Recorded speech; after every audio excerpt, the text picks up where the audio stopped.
4 ans après la première alternance dite pacifique ici au pays, comment se porte la République démocratique du Congo à 12 mois de la convocation du corps électoral? L'organisation des élections dans le délai est-elle encore possible? Pendant ce temps, quid du bilan de Félix Tshisekedi? Le portera-t-il seul ou le partagera-t-il avec le FCC, l'Union sacrée? Madame, Messieurs, très heureuse de vous retrouver dans ce nouveau numéro de votre émission. Dites-nous la vérité, puisque la vérité n'est pas qu'une, puisqu'elle est diverse et diversifiée.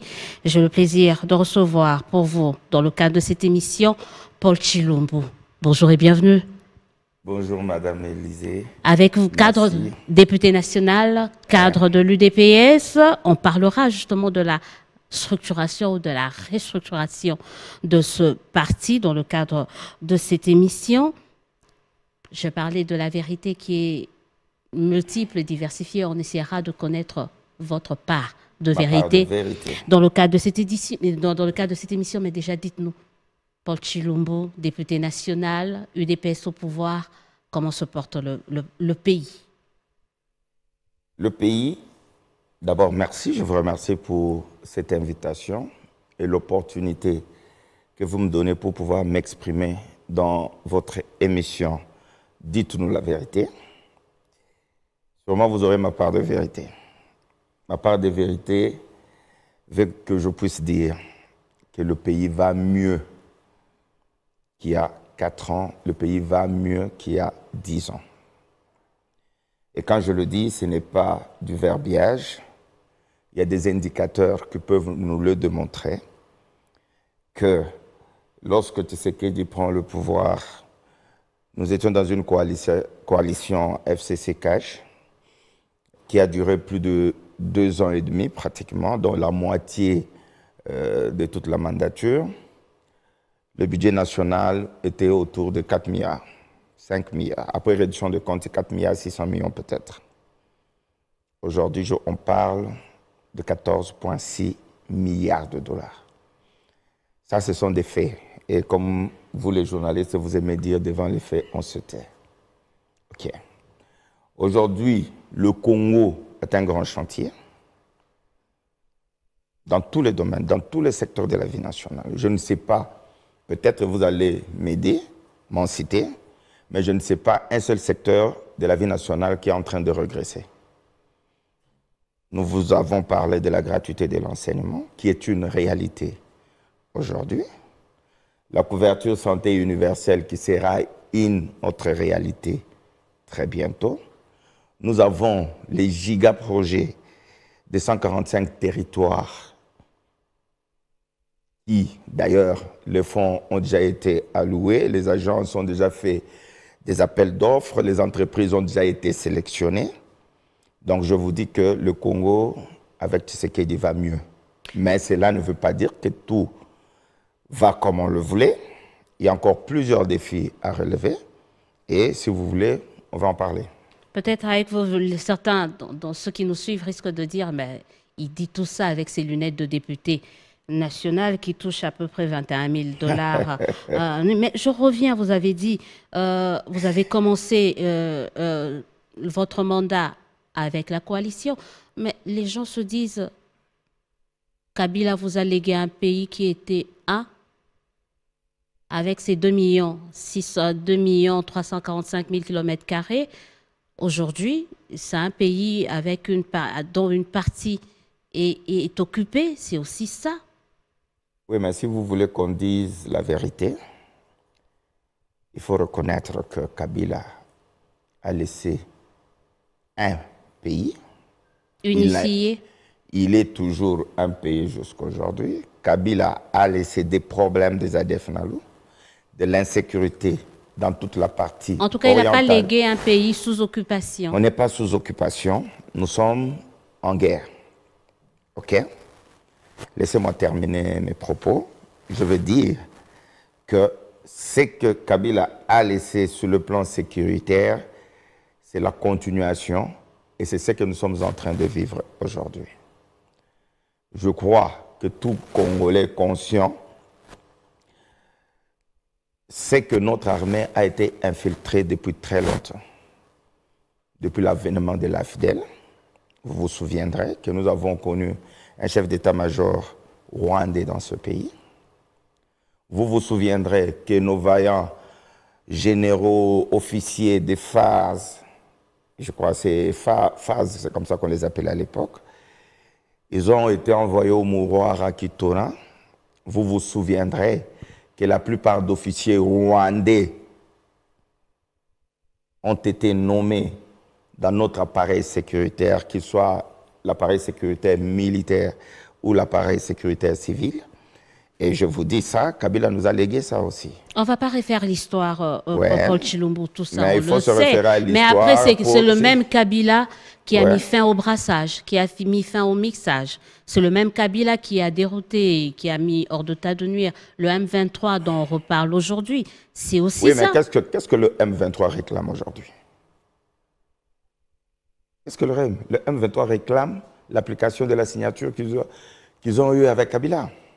Kabila lui-même a refusé d'appliquer. Oui, mais il a refusé après avoir brassé combien de fois? C'est ça le problème. Il a fait le brassage combien de fois? Et le problème des trahisons que nous avons connues dans notre armée, ça ne date pas d'aujourd'hui. À un moment, même si on refuse de faire le brassage, mais il faut essayer d'extirper tous ces traîtres qui sont dans notre armée. Et je crois que c'est le travail qui est en train d'être fait maintenant. On parle de ce travail qui est en train d'être fait. On parle quand même de ce pays que vous avez hérité de Kabila, qui à l'époque n'était pas aussi en odeur de sainteté avec le Rwanda. Vous venez au pouvoir, vous faites copain-copain avec le Rwanda, vous signez certains accords, quand je dis vous, c'est-à-dire l'actuel régime. Aujourd'hui, vous dites on a été naïf. Vous avez été dupé par le Rwanda? Pas du tout. Vous savez, regardez, vous faites une très bonne comparaison. Regardez lorsque nous prenons le pouvoir, en 2019, 24 avril 2019. Est-ce que la voix du Congo était encore audible au niveau de la communauté internationale? Non. Pas du tout. C'était le blackout total. Il n'y avait même pas de visa Schengen ici. On avait toute la communauté internationale contre nous. Parce que justement, il a manqué au président Kabila cet aspect d'enlever au Rwanda tous les prétextes devant la communauté internationale. C'est ce que Tshisekedi a fait. Et aujourd'hui, quand Tshisekedi parle, vous voyez la communauté internationale écoute. Parce que justement, le Rwanda avait un prétexte. Son éternel prétexte, c'était les FDLR. Deuxième prétexte, des échanges commerciaux, de ceci, de cela. Et Tshisekedi a voulu prouver sa bonne foi. Il est allé, pas par naïveté. Mais justement, je crois maintenant, c'est le président Kagame qui est pris dans son propre piège. Il est mal à l'aise devant toute la communauté internationale. Mais elle est à fond quand même, cette communauté internationale. Oui, elle ne fait rien. Oui, mais elle est complice. Renvoie la RDC et le Rwanda dos à dos. Non seulement elle ne fait rien, elle est complice. Mais c'est un grand travail qu'il faut abattre. On est en train de le faire, madame. Elle est complice. Les gens croient, vous pensez sincèrement. Vous reparlez comme les anciens kabylistes, la communauté internationale complice. En fait, c'est les mêmes propos qui tenaient. Pas du tout. Même depuis l'époque de Kabila, c'était toujours ces multinationales. C'était des gens qui voulaient prendre nos richesses pratiquement gratuitement. Et le Rwanda n'est qu'un cheval de Troie. Donc vous comprenez, et ça c'est connu. Mais maintenant, il faut changer justement ce paradigme au niveau de la communauté internationale pour que les lignes puissent bouger. Et moi, je crois que les lignes sont en train de bouger dans la bonne direction. En tout cas, à Bunagana, rien ne bouge pour l'instant. C'est le statu quo. Les Kenyans sont venus. On a le pays où on trouve plusieurs armées sur notre sol. Rien n'est fait. Comment on arrive à mettre fin à cette situation? Comment on arrive à récupérer Bunagana, d'après vous? Oui, mais moi, ça c'est mon point de vue personnel. Moi, je crois qu'au finish, on va faire la guerre. Carrément.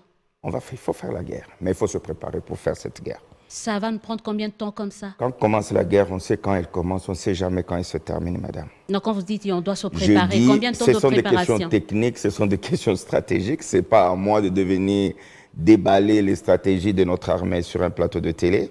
Mais moi, je vous dis qu'on se prépare pour faire la guerre et on va faire la guerre au Rwanda. En attendant, on dit quoi à nos frères qui sont à Bunagana? Oui, oui, en attendant, on est en train de travailler pour une solution diplomatique. Je crois que c'est la solution la moins coûteuse sur le plan des vies humaines et aussi sur le plan économique. Mais sinon, la RDC est prête à faire la guerre.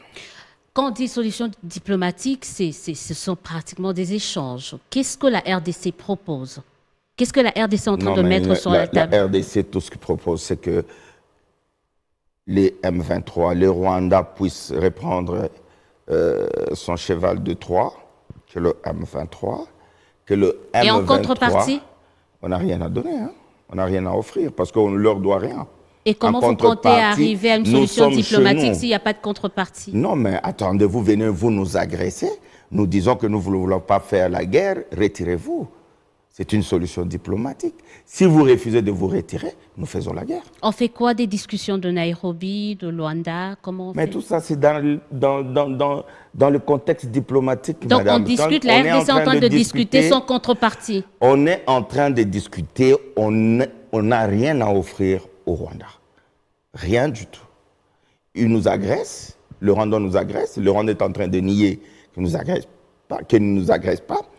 Et nous avons pris à témoin toute la communauté africaine, la communauté sous-régionale, la communauté internationale, pour que le jour où nous allons faire la guerre, tout le monde saura que nous sommes dans notre droit. Vous parlez de faire la guerre. On vient d'assister récemment, je crois il y a 3 jours, à la nomination. C'est peut-être un début de la réforme au niveau de l'armée, différentes nominations, certains un peu controversées que d'autres. Comment vous jugez d'abord globalement ces différentes nominations, mais également les controverses qu'on suscité d'autres? Non, mais moi, attendez, madame, moi, je n'ai pas les dossiers techniques des nominés.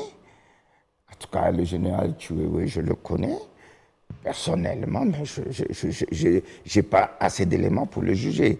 Donc, je me réserve de faire des commentaires, en tout cas, sur des thématiques que je ne maîtrise pas. Pas de thématiques. On reste toujours dans l'est du pays, en tout cas dans cette partie du pays. Il y a eu le plan de paix de Caméré où il faut qu'il y ait une discussion entre le Rwanda, l'Ouganda et la RDC pour sortir définitivement de cette sorte de spirale dans cette partie du pays. C'est une bonne chose? Mais c'est nouveau. Est-ce que tu sais qu'il ne l'a pas fait? Qu'est-ce qui est nouveau dans ce plan? Enfin, je ne sais pas, je ne l'ai pas lu personnellement, mais s'il faut prendre ce plan dans le sens qu'il faut discuter, mais c'est qu'il est en train de discuter avec Kagame. Ça n'a pas marché. C'est une vieille recette qu'il ne faut pas... À mon humble avis, c'est une vieille recette qui ne marche pas parce que ses partenaires qu'il cite ou ses pays voisins ou les dirigeants de ces pays ne sont pas sincères. Vous avez tout à l'heure parlé de l'augmentation du budget de l'État, la maximisation des recettes, mais ça a du mal à se refléter dans le panier de la ménagère, c'est ce que les gens sont en train de dire. Comment vous expliquez cela? Oui, mais absolument, mais ça ne va pas se faire par baguette magique. Ça ne va pas se faire, on ne va pas prendre les 14 milliards, on divise par le nombre de Congolais, on remet à chacun Surtout qu'une bonne part va plutôt du côté des institutions. Oui, mais je crois que même le président, le chef de l'État lui-même, il avait dit qu'il faille réduire le train de vie des institutions et tout le monde est d'accord là-dessus. On ne réduit pas, ça fait plus de 3 ans qu'on dit, mais on ne réduit toujours pas, bien au contraire, ça augmente. Oui, mais il y a beaucoup de pesanteurs, ça il faut le reconnaître. Vous savez, Madame Élysée, nous n'allons pas créer une génération spontanée de la classe politique congolaise. Cette classe, nous l'avons trouvée, elle a ses habitudes, elle a sa façon de fonctionner. Vous faites partie d'elle. Et il faut, bien sûr, et il faut un petit temps pour faire le nettoyage. C'est comme quand Tshisekedi vous disait qu'il faut déboulonner le système Kabila. Beaucoup riaient à gorge ouverte. Mais ça, c'est le pays qui est en plein... Le pays est en passe d'être déboulonné. C'est ce qu'on voit. Ce n'est pas que le système. Je dis, il faut une méthodologie. Même s'il faut nettoyer cette classe politique de cet art, vous n'allez pas le faire par baguette magique ou vous n'allez pas faire pendant une mandature. Donc, aujourd'hui, les députés qui sont au Parlement, vous n'allez pas les changer parce que vous vous appelez Tshisekedi, Tshilumbu, Kabila ou Caméré, non. Donc, il faut qu'il y ait un processus de renouvellement de cette classe politique en commençant par faire de bonnes élections, n'est-ce pas? Nous tous, nous étions dans l'opposition. À l'époque, on criait qu'il y avait beaucoup de députés qui étaient nommés. Nous voulons que les élections qu'on va organiser en 2003 soient vraiment des élections réellement transparentes. Et on va voir ce que ça va donner. Mais je vous dis que c'est un processus qui n'est pas facile, mais nous y travaillons. Au début de l'émission, vous avez dit que le pays allait mieux qu'il y a 5 ans, mieux qu'il y a 10 ans. Absolument. Délice Sanga, qui est un de vos collègues, dit que le pays va mal, très mal, plus mal. En quoi? En tout. La régression de la liberté d'expression. Il a essayé d'élaborer un certain nombre de choses. L'insécurité qui envahit même l'ouest du pays, on parle de Kwamout. Donc il y a beaucoup d'effets, puisqu'on parlait de faits. Il énumère quand même de faits. Sincèrement, je serais mal à l'aise de parler de ce collègue qui est brillant par ailleurs. Mais je pense qu'il veut se faire un peu... Il veut un peu du populisme, qu'on parle un peu parler de la réalité, c'est du populisme. Parce qu'il n'a rien à offrir. S'il veut parler de la réalité, il n'a qu'à venir dans un débat contradictoire. Il ne faut pas passer sur une tribune comme un prêtre en train de prêcher à ses bandits et en train de raconter sa vie. Il raconte totalement sa vie. Qu'est-ce qu'il a dit qui est faux? On peut aller secteur par secteur. Allons-y. L'insécurité dans la partie ouest, on est en train d'y travailler. N'oubliez pas que l'insécurité dont Sesanga parle aujourd'hui, il est l'un des acteurs de l'insécurité de notre pays. L'un des acteurs. Il a fait le RCD Goma. Okay? On parle d'infiltration aujourd'hui, il en sait beaucoup. Il a fait le MLC avec l'Ouganda. Comme Jean-Pierre Mbemba aujourd'hui qui est votre allié. Justement, nous avons voulu la réconciliation nationale, mais il doit quand même avoir arrêtez de rappeler aux gens ce qu'ils ont été. Il est parmi les gens qui nous ont amené des Rwandais ici, bon sang. De quelle insécurité il parle? Nous sommes en train de réparer ce que lui, il a fait de mal. De quelle insécurité il parle? Avec ses ex-amis. Lui, avec ses ex-amis, ils ont enterré des femmes vivantes dans ce pays. Et vous voulez qu'on puisse aller ramasser tout ça? Ça ne nous concerne pas. Vous savez le problème avec notre opposition face à Tshisekedi. Tshisekedi a rendu l'opposition un peu difficile. Fébrile. Parce que, non, c'est mes appels, mais il faut... Face à un pouvoir fébrile aussi, diront certains. Non, c'est pas, ça vous engage, vous, si vous êtes opposant. Mais je dis ceci, il faut quand même bien réfléchir des bonnes recettes. Parce que tu vois, tout ce qu'il nous amène là, ce sont des vieilles recettes qu'on ne peut plus appliquer face à Tshisekedi. Tshisekedi, c'est un démocrate. Il est arrivé au pouvoir en gagnant les élections. Tshisekedi, il respecte les principes démocratiques. Tshisekedi combat la corruption dans ce pays. Tshisekedi est en train de construire le Congo. Aujourd'hui, c'est un grand chantier. Tshisekedi, aujourd'hui, au pouvoir, les opposants sont en train de reporter même des marches. Tshisekedi. Vous faites une profession de bonne foi, là. Non, ce ne sont pas des professions. Je vous parle de faits. Quand je vous parle de faits. Il y a eu alternance au pays sans alternative. Parce qu'à chaque fois, vous êtes contraint de vous retrouver. Je dis ceci, il parle un très bon français. Si c'est un problème, mais parlons du fond. C'est quoi l'alternative qu'a apporté le régime Tshisekedi? Puisque vous faites souvent recours. Laissez-moi terminer la question. Mais j'ai compris. L'alternance sans alternative. Parce que vous avez tendance à faire recours à tout ce qui était mauvais à l'époque de Kabila pour justifier vos erreurs. D'accord, ça veut dire aussi que nous sommes en train de copier la corruption de Kabila. Ça veut dire aussi que nous ne combattons pas la corruption, ce n'est pas une alternative. Ça veut dire que les recettes de l'État ne sont pas en train d'augmenter, ce n'est pas une alternative. On est en train, vous, à l'époque de Kabila, combien de fois vous avez vu des procès contre des dignitaires du régime? Combien de fois vous l'avez vu? Mais attendez, c'est pourquoi je dis que si vous voulez, on peut faire ce débat. Là, on a assisté à des acquittements en cascade. Ah oui, c'est Tshisekedi qui acquitte, enfin, quoi. C'est ça, non? Il y a un problème au niveau de la justice. Lui-même, il se plaint de la justice. Qu'est-ce qu'on fait? Qu'est-ce qu'il fait? L'impulsion qu'il donne pour... Il responsabilise. OK. Ceux qui doivent faire quelque chose, de le faire, afin que notre justice, c'est un sérieux problème. Tout le monde le dit. Mais même le président de la République, sa marge de manœuvre est très réduite. il y a séparation du pouvoir. C'est comme si aujourd'hui vous demandez à Tshisekedi de venir légiférer. Non. Les députés vont refuser. Alors, la justice a des problèmes, mais il y a des mécanismes prévus pour régler ces problèmes. Et lui, il est en train d'impulser ces mécanismes afin que notre justice puisse mieux fonctionner. Mais ce n'est pas quand on acquitte quelqu'un, c'est Tshisekedi. Quand on arrête quelqu'un, c'est Tshisekedi. Quand on acquitte quelqu'un, c'est la justice. Quand on arrête quelqu'un, attends, toute cette confusion, ça sert à quoi? On parle de ce bilan, en tout cas, ce n'est pas encore la fin de mandat de Félix Tshisekedi, mais on peut déjà commencer à parler de ce bilan, sujet à controverse au niveau même de l'Union sacrée. Certains refusent de partager ce bilan avec vous. Et pourtant, on vous entend parler, il est pas mal, votre bilan. Pourquoi, d'après vous? Moi, je veux... Attends, si réellement, il y a des amis qui veulent faire l'opposition, ils n'ont qu'à s'assumer. Vous allez me passer le terme, mais je crois que c'est un débat à quand? Franchement, moi, je ne me vois pas.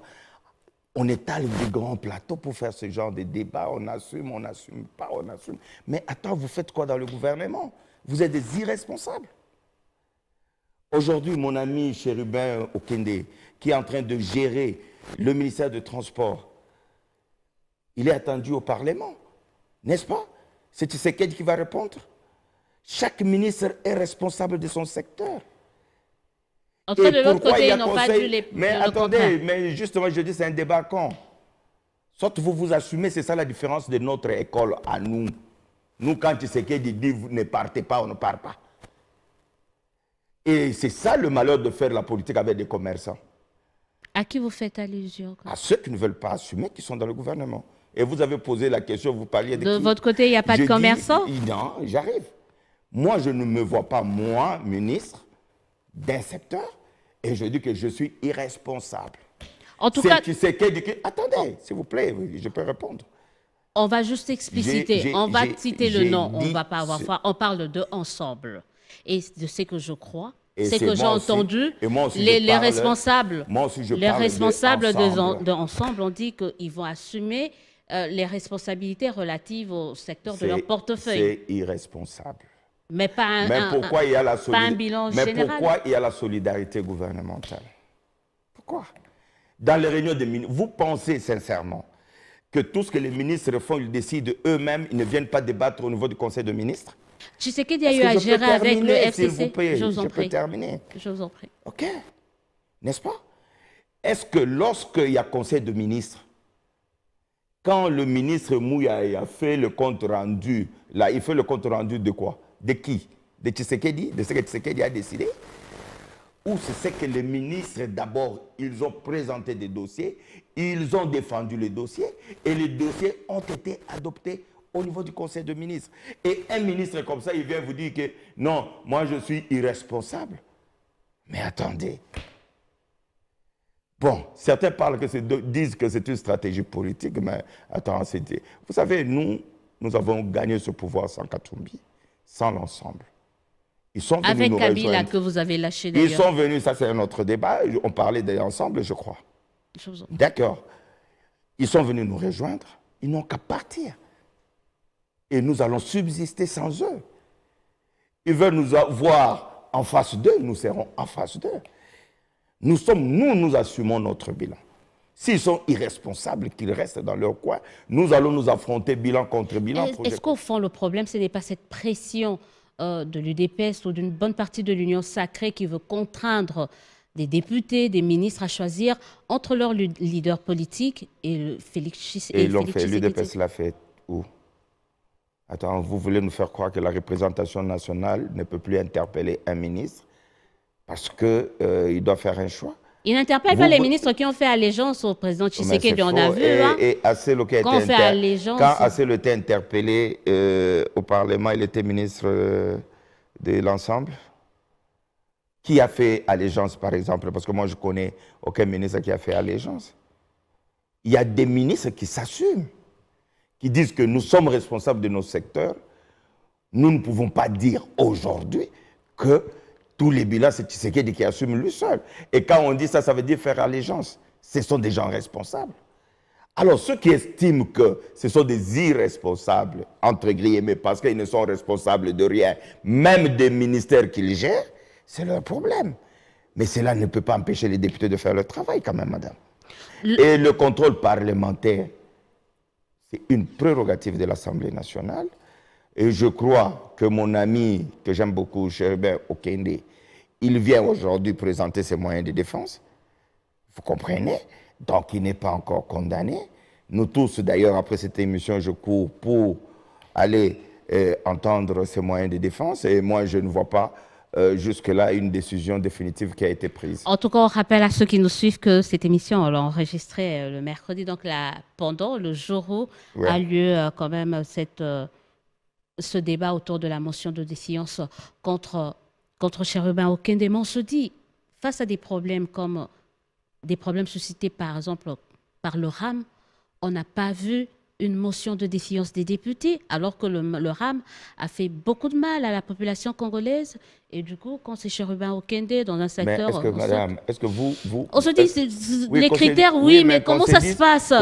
Comment ça se passe, mais est-ce que vous pouvez quand même considérer que nos députés nationaux sont des gens responsables? Et ils prennent toutes leurs décisions en âme et conscience. Ce ne sont pas quand même des petites marionnettes qu'on tire par-ci, on sait, mais par-là. quand on se dit face au RAM, pourquoi il n'y a pas eu autant de détermination pour... Mais détermination, Cherubin n'est pas tombé. On demande qu'ils viennent s'expliquer parce que le secteur de transport a un problème. Et pourquoi vous trouvez que c'est anormal? Congo Airways a des problèmes. OK. On veut savoir un peu plus sur les taxes qu'on prend à l'aéroport. Mais c'est son secteur. Vous ne voulez pas que les ministres soient redevables devant la représentation nationale. Si c'était une simple interpellation, on pouvait croire. Là, c'est carrément une motion de défiance. Oui, mais attendez, mais il va devenir... Et puis, il y aura vote. Si nous sommes convaincus que c'est notre bon ministre, il va rester. Voilà. Donc, en tout cas, pendant que vous suivrez cette émission, on en saura déjà un peu plus sur le sort de Cherubin Okende, s'il va venir présenter ses moyens de défense et rester carrément à l'Assemblée nationale, où il va répartir vers ses bureaux. Bon, moi, je ne sais pas. Moi, je n'ai pas lu le dossier à fond, mais sur une question de principe, je crois qu'un ministre est redevable devant l'Assemblée nationale. Et lorsqu'on l'invite, ou les gens qui ont fait signer la motion parce qu'ils ont des faits qui lui reprochent, on va lui accorder la parole. On parle des élections puisqu'on est à l'Assemblée nationale. Certains se disent, mais cette législature, ces députés ont moins de chances d'être réélus. Je ne veux pas être oiseau de mauvais augure, mais parlons d'abord de l'organisation, la probabilité de la tenue de ces élections en 2023. C'est encore possible? Mais il faut poser la question à Denis Kadima. Vous, en tant que député, oui, mais nous, vous voulez bien être réélu? Mais bien sûr, moi je sais. Vous suivez de près quand même? Je dis ceci, c'est pas la CENI, on a voulu qu'elle soit une institution indépendante pour éviter les interférences des politiciens, des parties prenantes à ce processus électoral. OK? Moi, j'ai foi au propos de Denis. Il dit que les élections seront organisées dans le délai. Alors, à nos amis qui sont en train de se distraire de partout, il faut leur dire qu'ils préparent des élections. En tout cas, moi, je prépare les élections. L'UDPS, mon parti, est en train de préparer les élections, et sérieusement d'ailleurs. Donc, nous sommes prêts pour les élections. On va en parler, mais quand vous entendez le président de la République, le Premier ministre s'inquiéter du retard dans le financement, en tout cas demander au ministre des Finances de faire diligence parce qu'il y a un retard dans le financement du processus électoral. Mais absolument, mais parce que s'il ne le fait pas à temps, il sera interpellé. Mais là, on se rend compte qu'il ne l'a pas fait à temps. Non, le ministre, moi je suis vu le ministre Nicolas, il a dit déjà, il y a plus de 50% de fonds d'ailleurs qui ont déjà été Mais pourquoi débloqués. ce rappel de la part du président de la République? Mais non, le président dit qu'il veille. Il n'a pas dit qu'il rappelle. Il veille tout le temps. Il demande au président de la CENI tout le temps, est-ce que nous aurons les élections dans le délai? Il dit oui, président, nous aurons les élections. Quelles sont les difficultés que vous avez? Voilà, on a décaissé l'argent avec un peu de retard. Excellence, Monsieur le ministre des Finances, nous avons un problème avec la CENI. Pourquoi il y a ce retard? Oui, Président, il y a des processus, des procédures qu'il faut respecter. Ils n'ont pas présenté tel document. Ils sont allés faire un marché comme ça. Mais tout ça, ce sont des problèmes. Mais l'argent est là et il y aura des élections. Sur le plan technique, moi j'ai lu la tribune de Corneille Nangaa. Il a dit à son époque qu'il avait besoin de 15 mois plus un jour pour organiser l'enrôlement. Là, on est pratiquement, je crois, à 14 mois. On n'a toujours pas commencé l'enrôlement. Est-ce que sur le plan technique, vous pensez que... Je ne vais pas contredire Nangaa, mais j'espère seulement qu'il est le dieu des élections dans notre pays. Non. Moi, je crois qu'il faut relativiser. OK?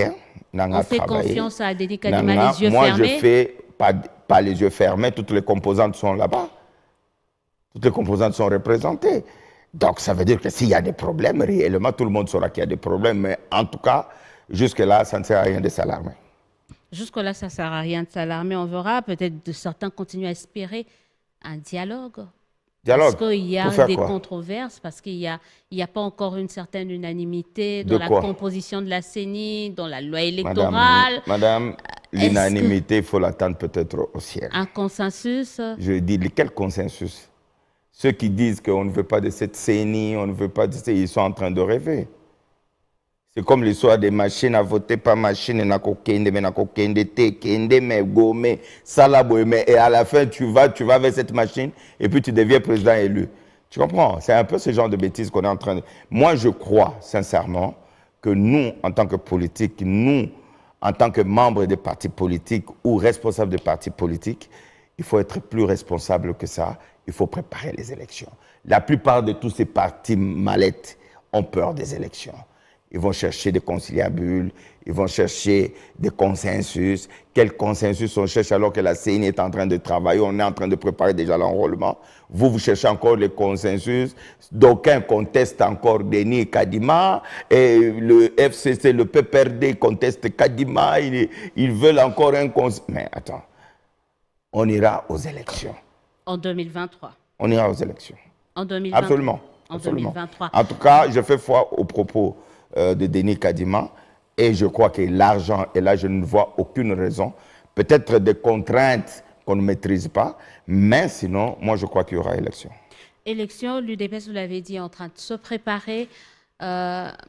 Brièvement, avant qu'on parle de la restructuration de ce parti, cette polémique autour de ce meeting à Kisangani, entre une campagne d'évangélisation, meeting UDP, est-ce que vous n'étiez pas là, malheureusement, vous étiez ici, mais vous avez eu vent de ça? Comment vous analysez cette polémique? L'UDPS peine sur le terrain maintenant? L'UDPS peine sur le terrain. Bon, vous savez, on est habitué, les mauvaises langues peuvent toujours... Vous savez, on a toujours qualifié IDPS, parti abattu, il y a CNZT, IDPS, il n'y a pas d'intellectuel là-bas, IDPS qui peut être président, l'UDPS, quand Tshisekedi est mort, l'UDPS est morte, etc., etc. Mais nous avons toujours démontré le contraire.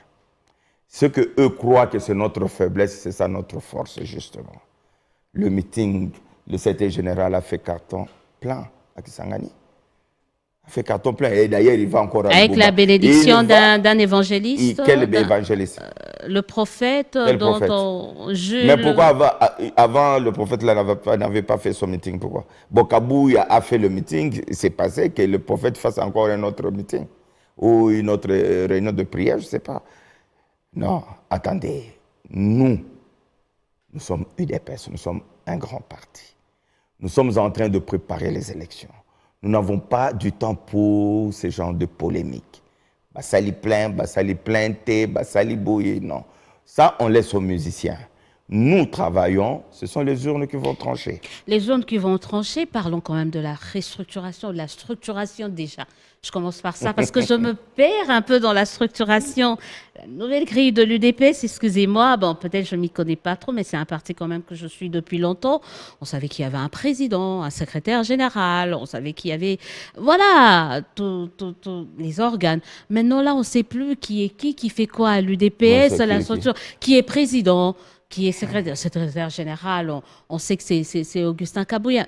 Parlez-nous un peu de la structuration de votre parti. Non, mais attends. Et je crois que l'UDPS Bon, je ne dirais pas que c'est le parti le mieux structuré, mais en tout cas, s'il y en a deux, l'UDPS est l'un des partis le mieux structurés. Et ça, c'est à partir des pères fondateurs. Et c'était des gens, c'était pratiquement des génies.